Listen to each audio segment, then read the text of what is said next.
ফেলে আসা মানুষগুলো একদিন তাদের শূন্যতা বুঝিয়ে দিয়ে যায়। সেই পুরনো মানুষগুলো একদিন আমাদের অতীত হয়ে যায়।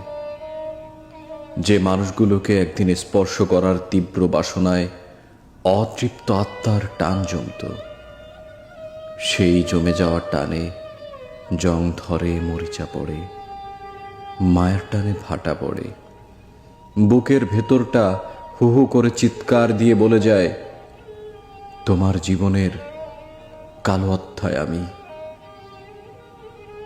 চোখ ডুবুডুবু জলে, গাল বেয়ে ঝরবে পেয়ে হারানোর বেদনা। যে মানুষের মেসেজ কলের আশায় আশায় সেকেন্ড, মিনিট, ঘন্টা পার হতো, তারা আর কল করবে না।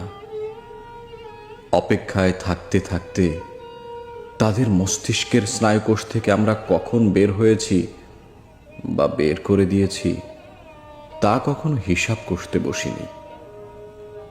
ওই মানুষগুলো কেউ অতি চমৎকার করে বিপদে পাশে এসে দাঁড়াতো, অথচ আজ মরা মুখটাও দেখা হবে না।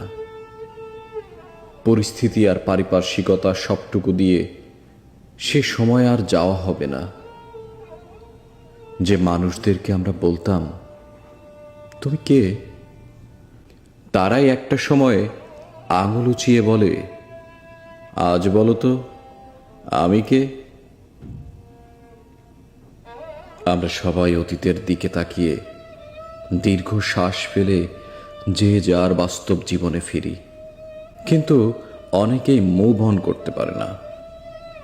জং ধরা অতীতের সঙ্গে আত্মা বিলুপ্ত করে শুধু মানব অবয়ব নিয়ে ঘোরাঘুরি করে।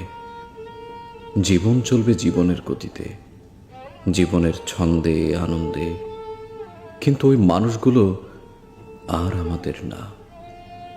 ভাবতেই কেমন গা শিউরে ওঠে।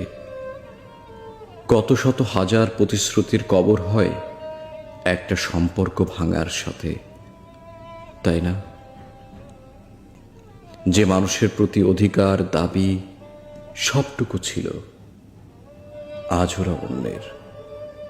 আচ্ছা, ওরাও কি সেখানে কখনো অতীত হয়ে যাবে?